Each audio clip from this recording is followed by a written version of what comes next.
fourth and final parak. We pick up at the bottom of Kaf Chet Amud Bet, 3 lines from the bottom, and we're in the middle of a discussion of a lot of issues, very central issues in other areas of Shas that Rava has introduced, really, almost all of them. One was the issue about mitzvahs lehenos nitnu, whether is deriving benefit of fulfilling a mitzvah considered a violation of things that of deriving benefit from things you're not allowed to derive benefit from. Rashi reads it as a broader theological statement about it's the purpose of mitzvot to make our lives better, is the purpose of mitzvot to be a burden, an obligation, a responsibility, but really that's not the focus. The focus is whether it constitutes technical issue of hana'ah. An interesting example would be you can't get to hana'ah from a dead body. Can you dissect a corpse in order to learn medical knowledge? And the answer is yes, because that is not considered hana'ah, although you might say it's like invaluable hana'ah. It's hana'ah people pay tens of thousands of dollars for. But nevertheless, it's not a type of a physical or monetary benefit. So that was one discussion of mitzvahs lav lehenos nitnu. Then it got into another discussion of whether you need kavanah to fulfill the mitzvah, mitzvot tzrichot kavanah. All of the evidence in the Mishnayot is that you do need kavanah, presumably kavanah for the purpose that you acknowledge and are aware that this is a mitzvah act and you have kavanah to fulfill the mitzvah. Rava says you don't need kavanah. And he reinterprets all of that material to say that we're talking about intent to do the action you're doing, but not necessarily intent to think of it as a mitzvah or to do it or to fulfill the mitzvah. And then we finally transitioned into a third point, which is the issue of Baal Tosif and Baal Tigra. If mitzvahs do not require kavanah, then it should be easy to transgress Baal Tosif adding to a mitzvah, because automatically something will be defined as part of the mitzvah and you will have expanded the mitzvah, like sleeping in a sukkah on Shmini Atzeret. And until now, the answer to that has been that if it's not during the time of the mitzvah, it doesn't count. And that led into a whole discussion of what's considering to be the time of the mitzvah. Now we continue this with, again, Rava trying to reconcile. So on the one hand, thank you so much, mitzvahs don't need kavanah. On the other hand, making it that you're not always going to be over on Baal Tosif. So let's take a look, 3 lines from the bottom. Rava says, let's say slow by kavanah. Look, to fulfill your obligation, if you do the mitzvah act, even without intent to do a mitzvah, act is intentional, but the naming of it, labeling of it as a mitzvah is not your intent. Okay, you fulfill the obligation, you did the act. La'avur by kavanah. But to transgress Baal Tosif, that you need intent. Because fundamentally, look, if I take the lulav on Sukkot, that self-defines itself as the mitzvah of taking the lulav. Whether or not I have the intent, taking a lulav and an esrog and a hadas and a rava on Sukkot is a mitzvah act. But if I go ahead and in my other hand I'm holding onto a pencil, or let's say I even have a pencil, in the hand that I'm holding the lulav and esrog, what makes that part of the mitzvah act that I now is over on Baal Tosif? There's nothing that makes holding a pencil a mitzvah act, unless I say I want to do this as part of the taking of the lulav. Now I'm over on Baal Tosif. But objectively, that is not a mitzvah act. So to make that part of the mitzvah act, you need kavanah. Similarly, if I sleep in a sukkah on Shmini Atzeret, forget the issue we discussed the other day about zmano and not zmano. What makes it that I've expanded the mitzvah of sukkah from a 7-day mitzvah to an 8-day mitzvah? Maybe I'm just sleeping outdoors because I like the outdoors. Mm-hmm. So since there's nothing about that act that objectively makes it a mitzvah act, it's not sukkahs. If I want to be over on Baal Tosif, if I'm going to be over on Baal Tosif, I have to define it as a mitzvah act to incorporate it into the mitzvah. Very reasonable position. Let's say it's low boy kavanah, but lavor, something that's not a mitzvah act, and you're going to incorporate it, and you're going to be over on Baal Tosif, boy kavanah. That would only happen if you had intent to make it part of the mitzvah act. So would that be the Kohen who added the 4th blessing? Mm-hmm. So the Kohen who added the 4th blessing, he says, I want to now give them an additional blessing. So I'm intending to have this as, part of the blessing that I am giving the people. Okay, so that would be an example of, because he intended to say, hey, let me add one of my own, but he didn't say, now that I'm done with the mitzvah, let me just say, and all good things should happen to you. He said, now let me add one of my own, blessings to that. So he's expanding the mitzvah and he's incorporating something of his own. But that would be an example of kavanah. But the Gemara is going to ask, the case of the blood and the 1 application and 4 applications, that they're clearly, you're not trying to expand the mitzvah, and there's an issue of Baal Tosif. So that would seem to argue against that. Let's take a look. The two positions go together. if there's a supporting context that defines intrinsically the act as a mitzvah act, I Right. don't need kavanah. Right. And if there isn't a supporting scaffold, I do need Exactly. Exactly. Totally consistent. Exactly. Makes an enormous amount of sense. So now the Gemara says, "V'matan damin del Rabbi Yehoshua de lavor v'lo by kavana." How about the pulling of the blood? That Rabbi Yehoshua says that that's a problem of Baltosif, and there's no kavana there. And if that was an issue, Rabbi Eliezer could have answered back, "There's no kavana." Now, by the way, you could say that is exactly what Rabbi Eliezer answered back. You might remember yesterday, Rabbi Eliezer says, "Lo nemer Baltosif el kashul atzmo." Remember that line? Baltosif is the only problem if you're doing it by itself and expanding it. Here, the reason you're expanding it is because it's mixed up with the other blood and you have no choice but to do four. So that might actually be what he meant. Okay, but the Gemara, she sees that as a significant challenge, although this statement was a very logical position. Elam or Rava, so Rava is going to modify it even further. Let's say slow by kavana. Like I said, to fulfill the obligation, you don't need intent. Lavor, not to transgress, and the phrase Dov used a minute ago was supporting scaffolding. It matters what the context is.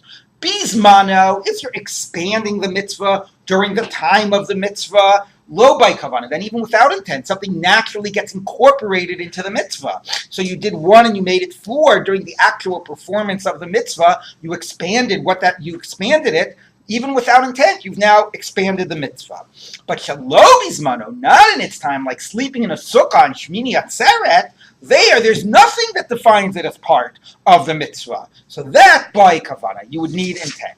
Okay, so zmano can incorporate it, and lo bismano, what you need to incorporate it is kavana, and that at least addresses some of the issues before, like the issue about the birchas kohanim. There was kavana, the dam there wasn't kavana, but that was zmano. Shmini Atzeret is not zmanos and no kavana. Now, by the way, that still does raise some questions, like, really? So, like, if I'm taking my lulav and esrog and I've got like my ring on my finger, so now it's bismano, lo by kavana, because I've now taken five, another object. Or let's say, forget it. Let's say I just take off my glasses for a second and I'm holding my glasses as I'm taking it, right? So lo by kavana, am I being over? So it still, I think, is an interesting question of what kavana we mean. The same way before we talked about kavana to do a mitzvah, right? So here when we say lo by kavana, you don't need kavana to say, like, I am doing this as an expanded mitzvah. Like when you're doing the button dumim, you're not intending to expand the mitzvah, but you're still like intending to do the act. You're aware that you're doing the placing of blood in an expanded way, even though it's not for the sake of a mitzvah. So, if I said I want to hold 5 objects in my hand, right, that would have incorporated, even if I wasn't doing it for the sake of expanding the mitzvah. So it's still like an interesting narrow line to walk, what that means, lo by kavanah. It doesn't mean everything automatically. I have no idea what that is. It doesn't mean automatically everything is part of the mitzvah. It just means that, anyway, it doesn't mean everything is part of the mitzvah. It just means that the kavanah to say, I'm trying to expand the mitzvah, I'm trying to make this part of the mitzvah act and a bigger mitzvah act, that kavanah you don't need. That kavanah you don't need if it is bismano. But again, it doesn't mean that everything you're doing bismano automatically becomes incorporated into the mitzvah. Okay, there was a question? Yes. Yesterday we had the idea that kavana doesn't necessarily mean kavana to do the mitzvah, but kavana to do the act. Like when you say you had your glasses in your hand, it means to hold your glasses. Right. Well, I might have meant to hold my, right, that's exactly what I'm trying to say. Rava's kavana, when he says mitzvah lo by kavana, that's exactly what I'm trying to say. When Rav says mitzvah lo by kavana, he means you don't need kavana to be yotze. Right, but you do need kavana to do the act. So similar, lavur bismano lo by kavana means if you're doing it bismano, you don't have to intend to do this as a mitzvah act. Okay, but you still have to intend to do it in a certain way that makes it incorporated into what you're doing. Right, so that's exactly the point I'm getting at. Okay, fascinating issue of what would define something a masa mitzvah when it's not a masa mitzvah. How much during the right time does it get incorporated, and how much if it's not the right time you need explicit kavana. Now the Gemara continues. Reb Zera said to his attendant, Ikavein, top of Chavtet Amud Aleph, Ikavein utkali. Have kavana when you're blowing the shofar and blow for me. Now what's being added here, in addition to the discussion of mitzvah strichas kavana, and presumably he's assuming that mitzvahs need kavana, is that you need kavana lahotzi. If I am discharging you of your obligation, it's not enough that I'm intending that this blowing of a shofar be a mitzvah blowing of a shofar. In order for this blowing to connect to you and for you to be yotzei, I have to intend to help discharge this obligation for you. I have to have kavanah lahotzi. That was the phrase before. Achis kaveh shomea umashmiya. But here specifically, it's not just for my own blowing. I have to make it a tkiyah shofar for me. I have to have kavanah to be motzi you. Okay, right? You know, you get the kiddush, everybody's standing around. Have kavanah to be motzi me, right? Everybody says that, right? Why don't you just hear and say amen? Well, is it because we're paskening mitzvah shlichus kavanah? But he has kavanah to be doing kiddush. No, but you assume that it doesn't connect to me unless I say have kavanah to be motzi me. Okay, and that's this sugya. So, good question. Let's take a look. The Gemara is going to discuss it. Excellent. So the Gemara says, Alma kasavar. So you see, he's of the opinion, mashmiya by kavana. The one who causes it to be heard needs kavana, and again, specifically, not just tam kavana, but kavana to be motzi somebody. Meisvei, I'll ask you on this. There you go, David. You could have written the Gemara, so you happen to have overheard the shofar or the Megillah. If you had intent, you do the obligation, and if not, you did not fulfill. So the Gemara says, who cares that you had intent? Hey, the other guy, he didn't have intent. He didn't realize you were behind the shoulder in the neighboring house. The Gemara says no. He didn't have intent for you, for your intent. Someone says, no, here we're talking about the guy who's doing it. I mean, it makes sense to the Beit Knesset is the guy who is the representative of the congregation, which doesn't necessarily mean that the Makri of the Megillah has to be the guy that daven Shachris, or the Baal Tokea has to be the Baal Musaf. But presumably it means that if you're in a position to do it for the tzibur, right, a shaliach of the tzibur, you are doing it for the sake of the tzibur, his intent is for anybody that hears, right? He doesn't think about exactly how many people are here, which are the people, and he doesn't even think so narrowly as everybody in Shul. He knows he's doing it for other people, so he has a blanket intent that anybody who needs to be yotzei with this, I'm being motzi. All right? So therefore, that's why it works. Toshma, let's come and try again. Niskavin shomei v'lo niskavin mashmiya. Niskavin mashmiya v'lo niskavin shomei. Lo yatsa, achi niskavin shomei mashmiya. Right, we quoted yesterday. You need the intent both of the listener and of the one who makes the sound. Ktani mashmiya dumya d'shomeya. So it describes the intent of the one blowing, similar to the intent of the one hearing. The same way the requisite intent for the hearer is just to fulfill his own obligation. So presumably, the only requisite intent for the blower is to do his obligation. Right? It doesn't distinguish between the intent. It says, you need intent to be for your mitzvah, but I need intent to be motzi you. No. It describes our intents equally. So presumably, even when I'm blowing it, my intent is just to be motzi me. And even so, that suffices. V'ktani lo yatsa. And there's a little counterfactual. And it says that if you don't have that intent, you're not yotzei. But the implication is, as soon as you intend to be yotzei, you're yotzei, even if you don't have intent to be motzi somebody else. So you understand the question? It speaks about the listener and the blower having intent, and it describes it as the same type of intent. It doesn't introduce this new idea that you need intent to be motzi someone. That's a new type and a different type of intent that's not being mentioned here. So the Gemara says that's a pretty good proof. So the Gemara says, Tanaihi, you know what? Good. You made a good point, but it's a debate of Tanaim. The Tanya we talk one bright says Shomea la'atmo mashmiya lefi darko.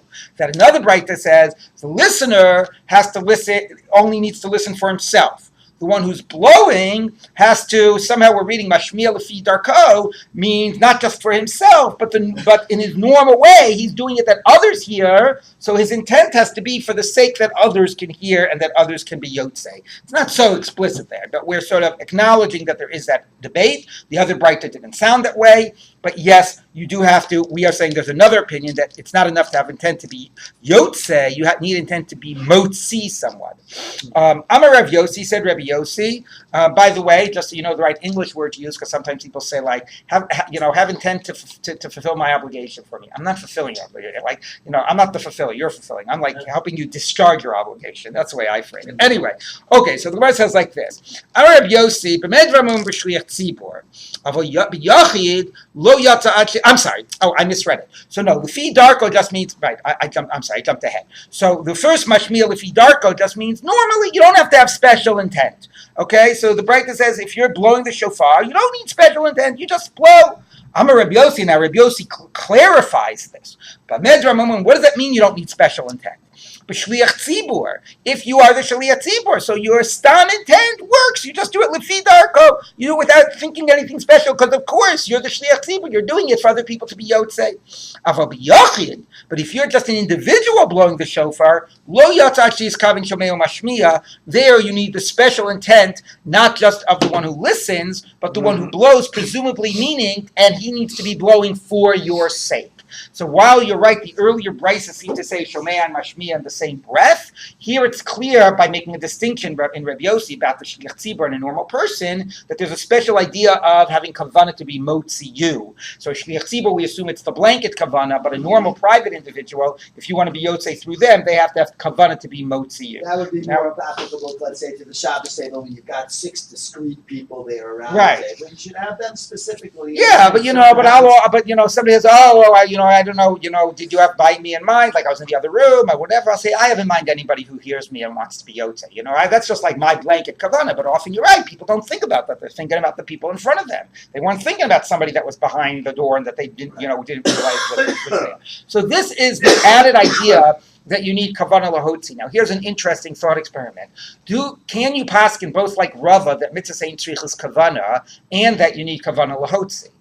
Right? Because the Gemara had a whole long discussion of Rava, mitzvah ein tzrichas kavanah, which was the way the whole previous Amud ended. And now we're having a whole discussion that if you want to fulfill your obligation through hear somebody's tikiyas shofar, he needs kavanah to be motzi you. So presumably the answer is it's possible to hold both of those things. If I'm doing the mitzvah object, I'm taking the lulav without any special kavanah, I still physically took the lulav. Check, I get credit. If I blew the shofar without kavanah to do a mitzvah, but I was realizing I was making sounds, I did the act. Check, I got credit. But here the problem is you're not doing the act. This other guy is doing the act. What makes this your act? So there, in order to make it your act, he has to have intent to connect that act to you. And you might have intent to connect to him too, right? So, so that becomes an issue about, now again, maybe that's a little different if you're the hearer, because we're focusing on the one that's making it heard. And the whole Breita before about walking behind the Beit Knesset, we did not discuss that was different because you were hearing it as opposed to doing it. But certainly, to create that link, I might need special intent to be motzi you. So it's a different question. One is you're doing the act, you did the physical act, does it count if you didn't have special kavanah? And Rava says yes. The other question is, you didn't do the physical act. Somebody else did it. What allows that to count as yours, that might require that person is having kavanah to be motzi you. Without that, it's just random sound. It does not become your act. And now the question is how we rule. We certainly rule that if you want to be motzi somebody, you need kavanah to be motzi them. How about if you're doing the mitzvah act, we say mitzvah strichas kavanah or not, is a major debate in the Rishonim and the Poskim.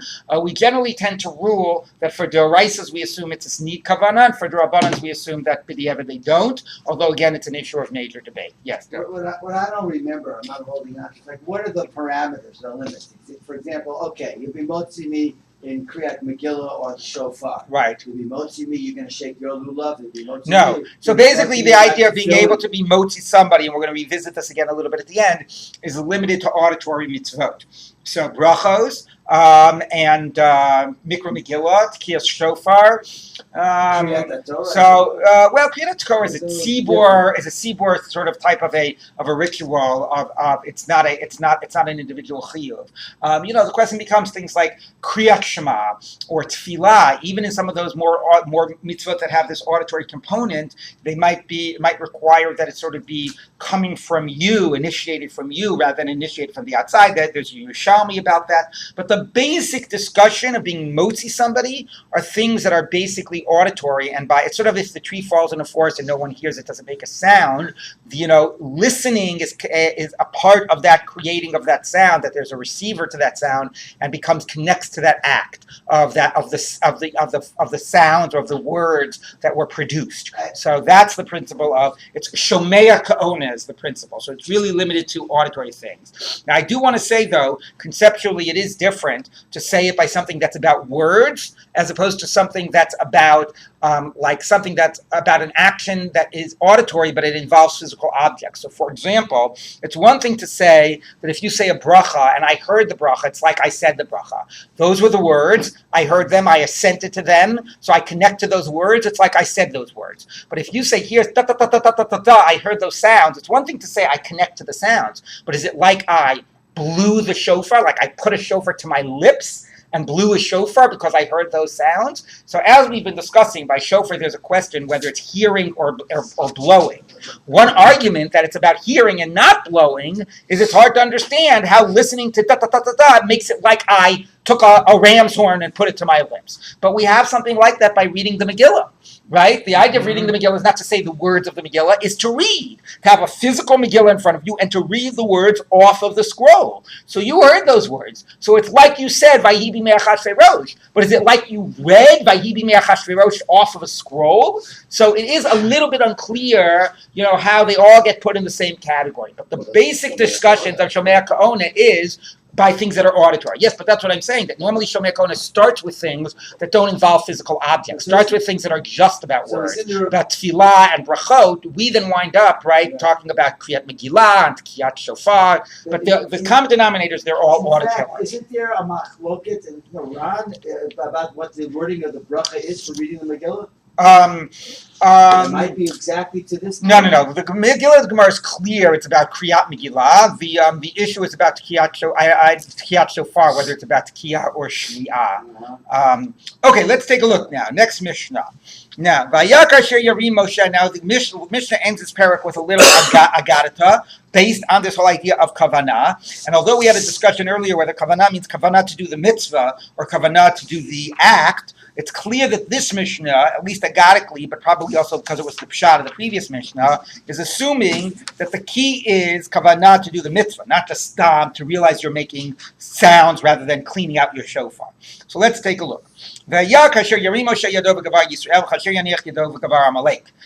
when he lifted up his hands, Yisrael was victorious. Do the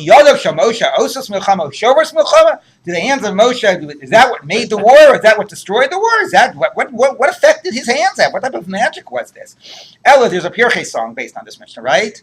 Does anybody know this? What is it? Okay. All right. To tell you,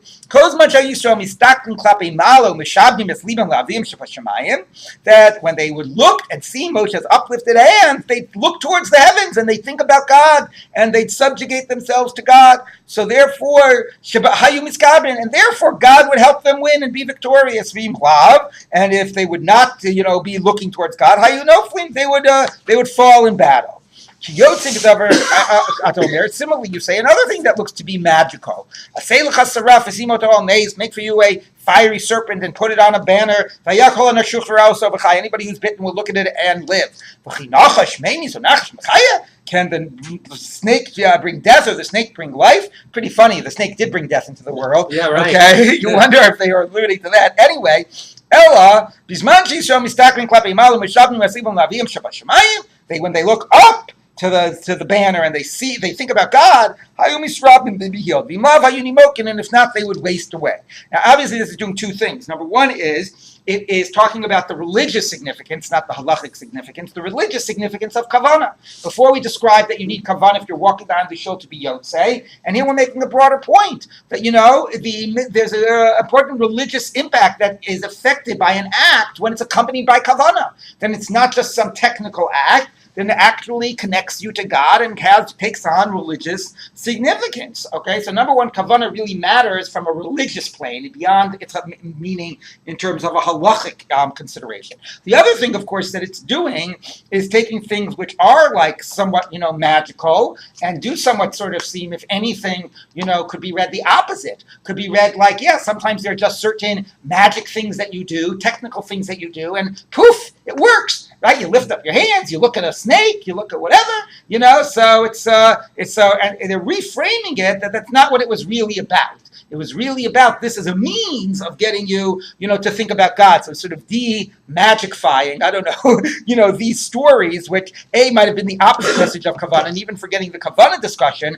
could have been a harmful religious message. Like, these are troubling stories that seems like there's just these types of things that somehow magically have this type of an impact, and the whole part of the Torah is to sort of wipe out that whole area of like magic and necromancy and incantation, and it's all about, you and God and mitzvos. So this is how, therefore, these are being reframed. Okay, whether it's pshat in the psukim is a much bigger question.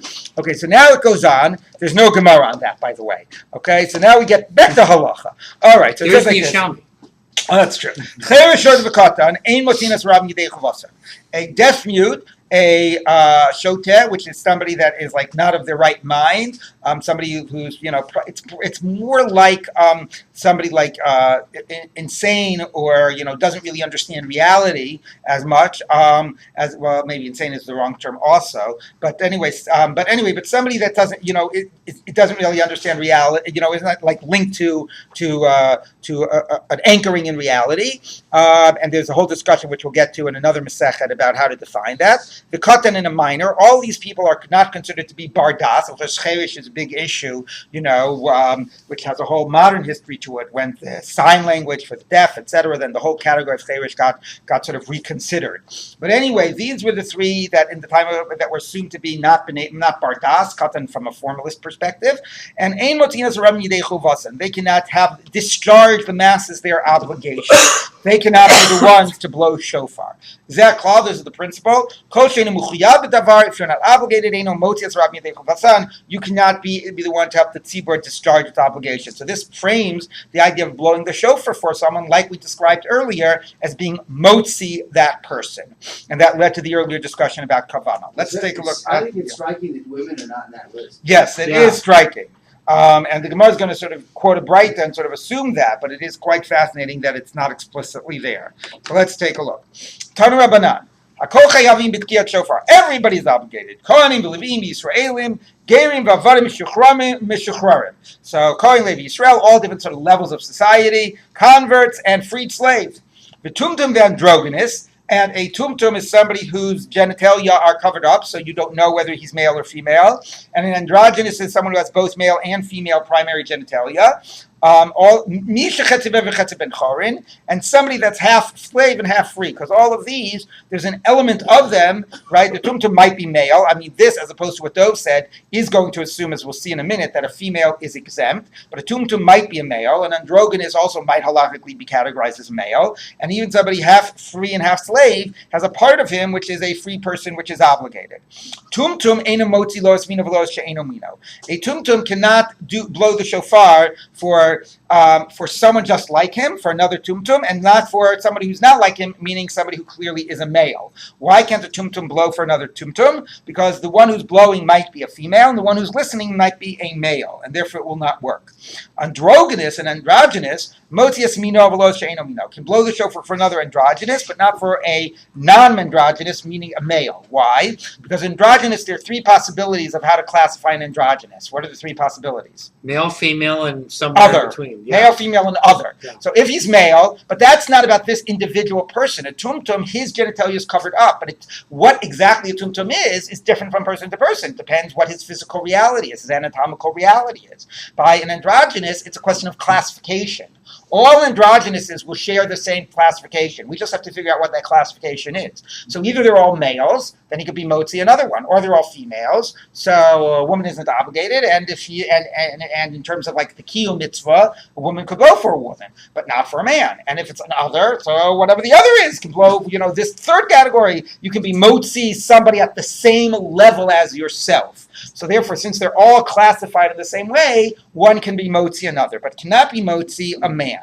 Okay, now again, by the way, Dov, back to your point, it's implicit here that a woman isn't good, which is why we have all these issues around tumtum and androgynous, but even here it's not even stated explicitly, so that is quite fascinating. Okay, so the Gemara says like this, Amar Mar, now let's unpack this. Pshita, obviously. Ihani lo mechayvi, if these aren't obligated, man mechayvi, who else would be obligated? You always start with assuming like the men are obligated. So why do you have to tell me Kohen Levi Israel? Obviously, it could be a rhetorical flourish, but let's see what the Gemara says. No, Kohanim itzrichle. You have to tell me that Kohanim are obligated. I would have thought since it says, I would have thought to say Hovekasif since it says Yom Trua Yelachem, a day of blasts you should have. The Leisei Elabet Kia Achdechad Yom Hud Mechayvi. People that are only have 1 day of blast, Yom, they have for them there's a mitzvah on Rosh Hashanah. They're involved in blasts the whole year. You shall blow the trumpet on your burnt offering. So there's they do this as a regular part of the Beis Hamikdash. So maybe there's nothing that they have to do a special blast on Rosh Hashanah. Maybe they should be obligated. Kamash Malon, they are. It says, Midami, how can you compare them? Hasam Chatzotzos, the Hacha Shofar. There it's a trumpet, here it's a shofar. Why would I think just because they do trumpet blasts that somehow gets them out of shofar blasts? Okay, here's why you need to tell it. I would have thought to say, if it's not, since we teach in a Mishnah, that, remember we taught this earlier, that on Rosh, we learn out the blasts of the shofar on Rosh Hashanah from the psukim about blasting the shofar on the Yovel. Mm-hmm. And therefore, we have the same number of blasts and the same type of blasts on Rosh Hashanah and on Yovel, the same brachot, and so on. But the key here is we learn shofar blasts from Yovel. Okay, and I would have thought to say, Mandi Isa b'mitzvah Yovel, Isa b'mitzvah Rosh Hashanah. If you're in the mitzvah of Yovel, you're in the mitzvah of Rosh Hashanah. V'hani Kohanim, these Kohanim, hovel lesnim b'mitzvah Yovel, they're not fully in the Yovel halachas. Now, so I'll just end the thought and then we'll unpack how they're not in the Yovel halachas. I would have thought that since Kohanim, there's some Yovel halachas relating to land that don't apply to Kohanim, as we're about to see. So if they're not fully part of Yovel, maybe therefore they're not fully, they're not obligated in the Kiyas Shofar and they're of Yovel. And if they're not obligated in the Kiyas Shofar of Yovel, they're not obligated in the Kiyas Shofar of Rosh Hashanah. So that's why I might have thought to exempt them. Of course, it's a little funny. Why? Because they don't have some of the mitzvahs of land that get them out of the Kiyas Shofar, even of Yovel, let alone of Rosh Hashanah. That's the structure of the argument. So let's see what the Gemara says. Ditnan, we taught in the Mishnah. Kohanim and Leviim, mochim la'olam v'goalim la'olam. Can sell at all times and redeem at all times. Now, what does that mean? They can sell at all times and redeem at all times. Because the basic halacha is the following. It's that, if you sell a house from a walled city, you have...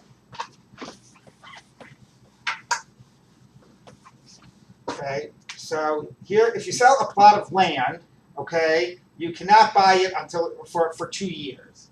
You cannot buy it back. You can only start to goel it, redeem it after 2 years has passed. The opposite is true is if you sell a house. Okay, here's your house. Okay, for the first year you can be goel. You can only redeem it the first year. Afterwards you cannot.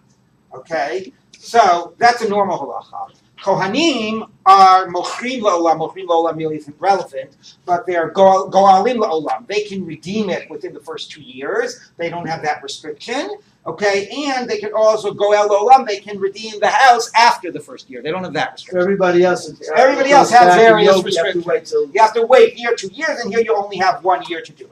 Now that's not really relevant to the laws of the Yovel. I mean, to some degree it's linked, but it's not so relevant. So Tosfos prefers a girsa. Rashi has both girsos of Mekadshim la'olam, the go'alim la'olam. What does Mekadshim la'olam, Makdishim la'olam, or Makdishim la'olam, go'alim la'olam means? If you sanctify your field, okay, and you don't redeem it by the time the Yovel comes about, what happens to the field? Anybody know? It's a pasuk. All right. Now what? It goes to the Kohanim. Excellent. So if you don't redeem your field by the time of the Yovel, the field goes to the Kohanim.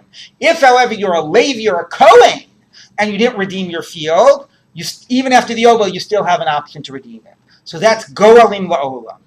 In the hektish case, you're exempt from the Yovel laws. The Yovel, for a normal person, would have assigned that field to the Kohanim. For you still have the right to buy it back even after. So you're exempt from that aspect of the Yovel laws. So since they have that exemption, I would have thought, let's keep on reading, Ema b'mitzvah Rosh Hashanah lo l'chayvu. Maybe they wouldn't be obligated in the mitzvah of Rosh Hashanah. Very funny thing to go from that little exemption. Anyway, Kamash Malan, not that way, because that's a tiny little total exemption, and it doesn't have those implications. Bottom line is, we don't learn too much from Kohanim, Leviim, and Yisraelim. Probably is more of a rhetorical flourish. Yes. Olam sometimes refers to until Yovel. Yeah, but Sukkim, not here. Here it's in contrast to Yovel. Yeah. But that's a good point.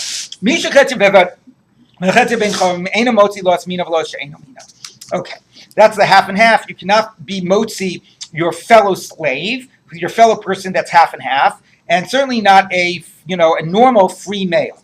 Okay, now why can't I be motzi somebody that's half and half if I'm half and half? Because part of my shofar blow is not a full tkiyah of mitzvah. It's a tkiyah that was generated by a person that's half a bar chiyuv and half not. So it's not. It's a sort of. It's gray. It's not. It's not a full tkiyas mitzvah. And you, even if you're half and half, but the part of you that's a bar chiyuv, it's funny what that means. The part of you, but anyway, but you need to hear a full tkiyas mitzvah. And this is a not full tkiyas mitzvah. So Amarav Huna Ula'atzmo Motzi. You could be motzi yourself. So Amalei Rav Nachman. So Rav Nachman said to Rav Huna, Ma'ishlan lachem lo. Why can't a half and half be motzi another half and half? The lo asitzad avdus mafkitzad cheres. The part of that tkiyah, or of the person that is a slave, cannot be motzi the part of the other person that is a free person. So the same would be true even if you want to be yotze with your own tkiyah. Lo asitzad avdus today and mafkitzad cheres today. So you're still generating a tkiyah, which is half good and half not good. So the part of you that is an eved cannot create a tkiyah to be motzi the part of you that is a free person. You're not even motzi yourself. Similarly, okay, so that's like fascinating discussions. What the Gemara imagines the sky is half and half, and so on. I have to tell you that the Minchas Chinuch, who's wrote this, extensive commentary on the Sefer Chinuch, and it's great because he has all these interesting questions, and he raises all these interesting hypotheticals, and he tries to discuss the exact parameters of the mitzvah. He is in love with Chetzi Eved Chetzi Ben Chorin. Every single mitzvah says, what would be the halacha in this case if a Chetzi Eved Chetzi Ben Chorin would do it? So trying to sort of figure out this weird case of this mixture. It also reminds me of the story, since we're also talking about an androgynous. This Rosh Yeshiva comes into visiting a yeshiva. He says, "What is already learning? I was learning kiddushin." So he says, "Okay, can an androgynous be mekadesh himself?" So everybody was thinking, I don't know, is there a Maisa Nesina? Because you're just, you're giving it to yourself. Is that really an act of Kiddushin? And then he says, of course not. He's his sister. So, all right. So there's one of your half and half type of things. All right. So now the Gemara says like this: Tani Ava Breder Zera. Kol brachos kulan, all of the blessings. Afapi sheyatza motzi. Here we go. You can be motzi somebody in a bracha, even though you also fulfilled your obligation. Okay, so let's say a good example would be a case where a bracha is actually a mitzvah, like a bracha of let's say of kiddush, for example. Chutz mi birchas halechem u birchas hayayin, except for birchas hanenin, hamotzi, bar pia gefen. If you haven't made your own birchas hanenin, then you can make it and be yotze for yourself and for somebody else. But if you've already made your bracha hamotzi, ain't a motzi, you cannot make motzi and motzi. Anyway, you made your bracha given, you can't make it again for someone else. So birchas hanenin starts with the fact that it's not a mitzvah that you're doing for somebody, but it's something that is coming to relate to the food you're about to benefit from. And if that's not a reality for you, then you cannot, just do it for the sake of somebody else. Okay, by a mitzvah, I'm helping you do a mitzvah. That's how we frame it. So it's not like I'm making a blessing or whatever. No, I'm helping, that I somehow am not entitled to make. No, I'm helping you. I'm making the bracha for you. But a birchas hanenin is rooted in my deriving benefit. Me, the one who's saying it, has to actually be deriving benefit. So I cannot do it for you if I'm not deriving benefit. So the Gemara says, "Boy Rabbi." So now we have a question. What about when birchas hanenin becomes part of a birchas hamitzvah? Okay, birchas halechem shel matzah, the hamotzi lechem min haaretz that you make on matzah. Okay, birchas hayayin shel kiddush hayom, and bar pia gefen that you make on kiddush. What do we say? Do we say kiva de chovahu, since you have to eat matzah and you have to make kiddush, mafid, so therefore I can make it for you. So I've already made kiddush for myself, and you come in and you say make kiddush for me, right? So can I say, Bar Priya Geffen together with the, Mekadesh HaShabbat? Or do we say, on the one hand, the whole Kiddush is an obligation, so I'm really doing the mitzvah bracha for you. Oh, Dilma, bracha lavchovahi. The Birchas Hanenin part is not an obligation. Now, what does it mean the Birchas Hanenin part is not an obligation? Rashi just says, in general, Birchas Hanenin is not an obligation, meaning we don't frame it as a mitzvah. We say when you want to derive benefit, and it's anchored in the reality of deriving benefit. So even therefore, when it's attached to this bracha, it's not like you're doing a mitzvah for somebody when you do it, but it still fundamentally is a Birchas Hanenin. You could say it a little sharper, which is, and this will shock you, you could make Kiddush without saying Bar Priya Geffen. And even without saying Hamotzi Lechem Min Haaretz, I don't mean you could make it on bread. How? Let's say you're drinking wine before it gets dark, okay? And then it becomes dark. It becomes Shabbos. Like this happens sometimes when Purim is on a Friday, okay? So you're drinking wine. You made a Bar Priya Geffen. So the halacha is, if you remember from Sachin, Poris Mapo Mekadesh. So you put a cloth over the Hamotzi of the bread, and you say Kiddush. You know where your Kiddush starts with? It doesn't start with Bar Priya Geffen. It says with Asher Bachar whatever the bracha is.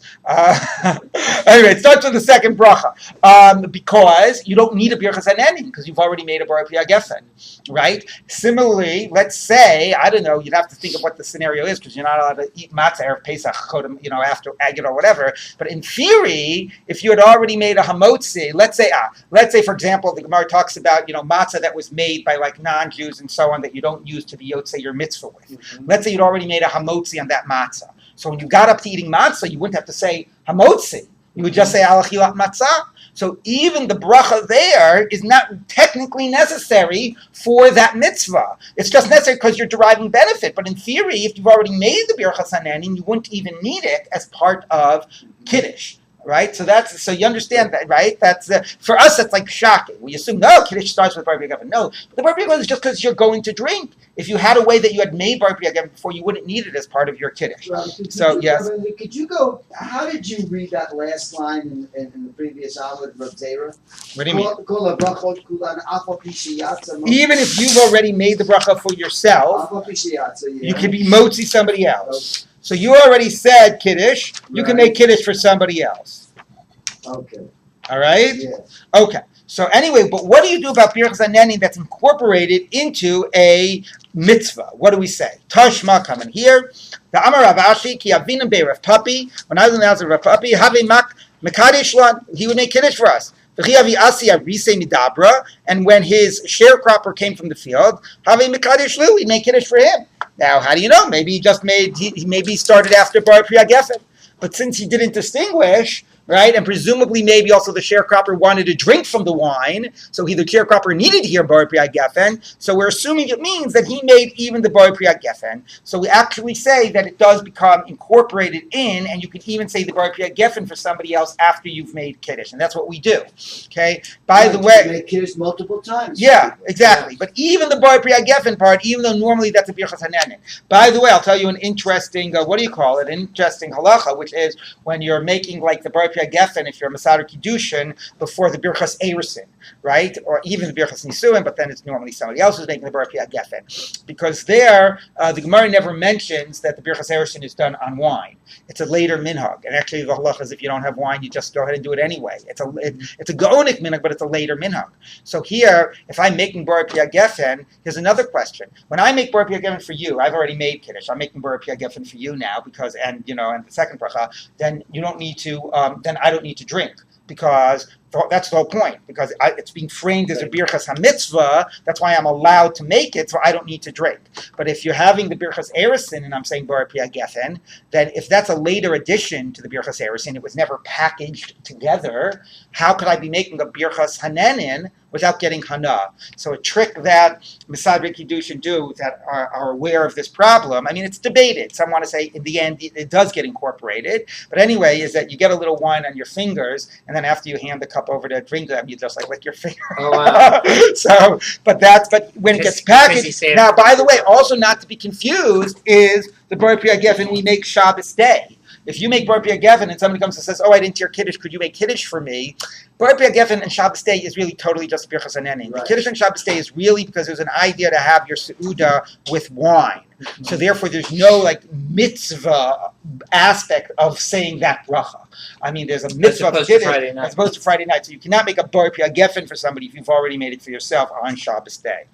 Okay, Tana Rabbanan, our rabbis taught. What? Buddy, but I know Yeah, that. I know. Lo yaf yifras adam prusa leorchim elin kein ochli mahem. So don't break bread for the guests unless you're eating with them, which means don't be the one that's making the bracha hamotzi. Here it's a straight berach hanenin, unless you're also getting benefit.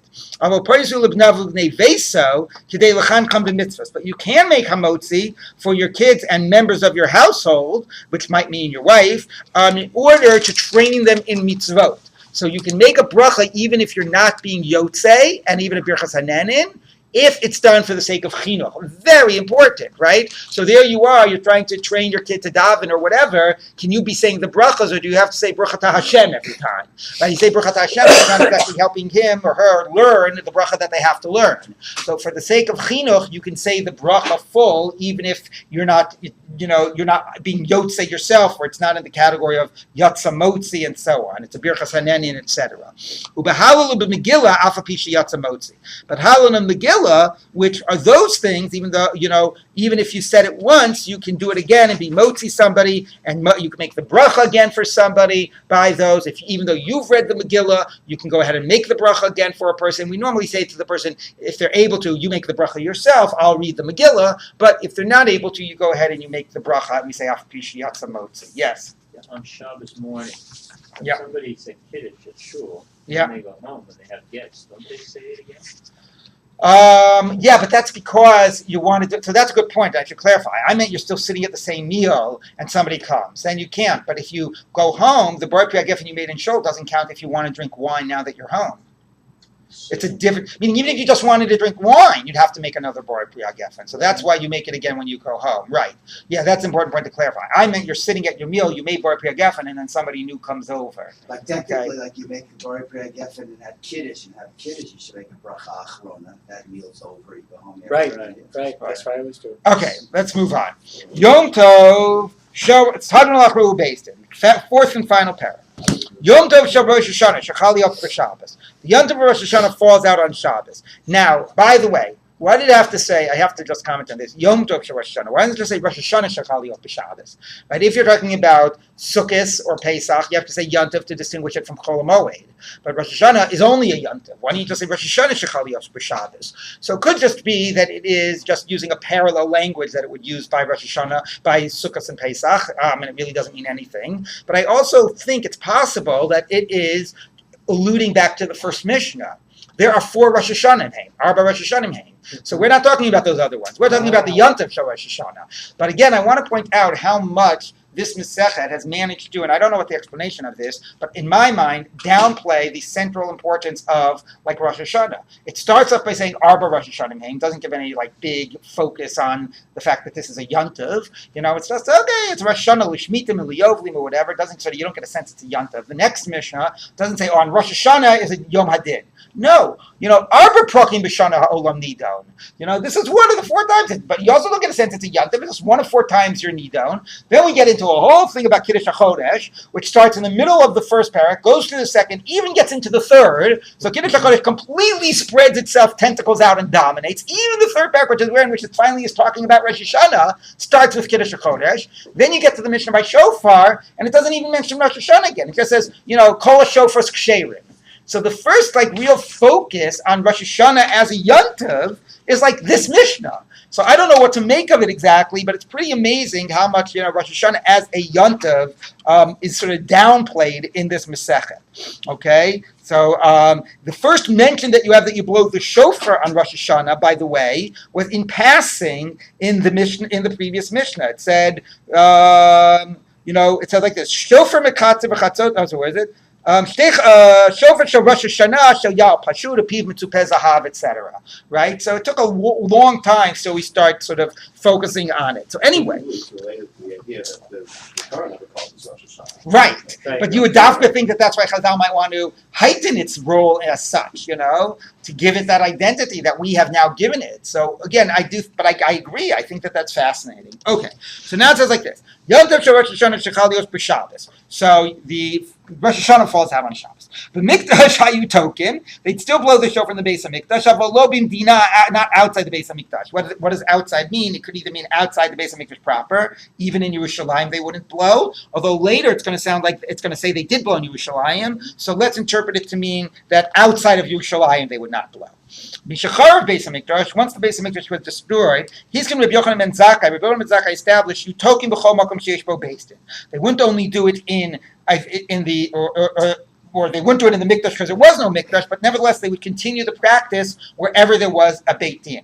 Now, often we are inclined to say that that's like Zecher l'Mikdash, right? To remember what they did in the Beis HaMikdash, we'll continue it in a Beit Din. But notice that the Mishnah does not say Zecher l'Mikdash, okay? Mm-hmm. He's continuing the practice without a Beis HaMikdash. It's not necessarily being framed as Zecher l'Mikdash, and we're going to revisit that when we get to the story in the Gemara. Okay, so Amar Rabbi Eliezer, Rabbi Eliezer said, "Lo yiskim Rabbi Yochanan ben Zakkai b'Yavne b'vad." No. He didn't do it in any Beis Din. I mean, that would be all over. He only did it in Yavne, which was like the central Beis Din, and where the center of Judaism moved after the Churban Abayis. So Amru Lo, they said back to him, "Echad Yavne v'echad kol makom sheyesh bo Beis Din," whether Yavne or any place that there was a Beit Din. So. The Od Zos, Haisi Yerushalayim Yisera al Yavne, and additionally, Yerushalayim was greater than Yavne in the following way. Now, what do you mean additionally? So far, we're saying it's the same, right? Yavne they would blow. Everybody agrees Yavne they would blow, and they'd blow in Yerushalayim on Shabbos. So the Gemara will discuss what the V'od means. But anyway, in the following way, Yerushalayim was greater than Yavne. Any city that was in the environs of Yerushalayim, that could see Yerushalayim and could hear, you hear the shofar blowing all the way from outside Yerushalayim, and was close enough that they could come from the neighboring city, they would blow in those cities as well. But in Yavne, they would only do it in the immediate presence of the Beit Din. So even if they continued it in Yavne, maybe in other Batei Din, it would not be the same as Yerushalayim. Yerushalayim, it sort of reached out to all of the environs, would allow it to be blown on Shabbat. Okay, let's take a look at the Gemara. So we don't even know why there's a problem of blowing it on Shabbat. Let's look at the Gemara. Minani Mili, where do you get this idea from that there should be a problem of blowing the shofar on Shabbat? One verse says, Shabson Zichron Trua, a day of rest, a remembrance of blasts. So obviously it could mean blasts are for a remembrance of us to God, but here the Gemara is going to read it as it's a day that we remember the blasts, but we don't hear the blasts. Because of Echad, the other verse says, Yom Trua, a day of actual blasts. Yelachem. Lo kasha, how do you reconcile it? It's not difficult. Kan b'yontor shechal lios b'Shabbos, kan b'yontor shechal lios b'chol. It depends whether it's on a weekday or on Shabbos. On Shabbos, it's only a remembrance of the blasts, and that's why. Amar Rava says back, Imi d'oraisa, if really biblically you're not supposed to blow the shofar on Shabbos, he b'mikdash heichi takinan. How do we blow it in the Beis HaMikdash? Clearly, if we're doing it in the Beis HaMikdash, it's some rabbinic problem that we're waiving in the Beis HaMikdash. Because if it's a biblical issue, even if it's not, let's say, a violation of Shabbos or Yantiv, but if it's a biblical idea not to blow, then we shouldn't be blowing in the Beis HaMikdash either. So the Ode, how of Malachi? And number two, why should it be a problem blowing a shofar in terms of a violation problem? It's not a malacha, ditrich kralim ute, that you need a verse to prohibit it. The Tana of the Baby Shmuel, because the Asa Shmuel teaches, kol melechas avodah lo ta'asu, do not do any melacha of labor. So, but it's melacha. Yatzat tkiyas shofar ridiyas apat. This excludes blowing of a shofar and sort of peeling the bread that's been cooking off of the walls, off the sides of the oven. Shehi chachma ve'ena melacha. It's a skill. It's a highly, technical, professional skill, but does not actually fall in the category of a malacha. It is not actually a creative labor. So therefore, if it's not prohibited, why would we not be able to do it on Shabbos? Elam Rava, rather Rava says, Midoraisa Mishra Shari. Biblically, you really could blow shofar on Rosh Hashanah on Shabbos. For Rabbanan who the Gazer Bay, and the rabbis made a gzera. The Amar Rabba, like Rabba says, the Amar Rabba, the famous statement of Rabba to explain multiple places we see that you would not do things on Shabbos, shofar, lulav, and Megillah. So Rabba says, Hakol chayavim b'tkiyas shofar, ve'inakol b'kiyim b'tkiyas shofar. Everybody is obligated, but it's not so easy to blow the shofar. Not everybody knows how to do it. And if you were to do it on Shabbos,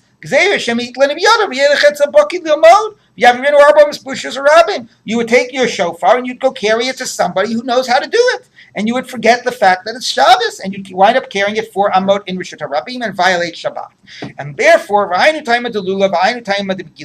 that's the same reason why you don't do lulav on Shabbos and you don't do Megillah on Shabbos. We're afraid it's going to lead to carrying, and we don't have that concern in the Beit HaMikdash, because as we know, we do not have certain rabbinic concerns in the Beit HaMikdash. 2 points about this, and then we'll pick up with this tomorrow, but 2 final points is, number one is the Yerushalmi does not reject this reason that the Gemara started with. The Yerushalmi seems to understand that it really is biblical, that there's a different status of Rosh Hashanah on Shabbat than Rosh Hashanah during the weekday. That's point number one, that it actually buys into that biblical distinction. Point number two is, I forgot what I was going to say now. What was I going to say? I don't know. Okay, so we'll end with that. Yeah, let's pick up tomorrow. Yes. Correct. It says, I'm a Rabbi, Midoraita Mishra Shari, Rabbanan.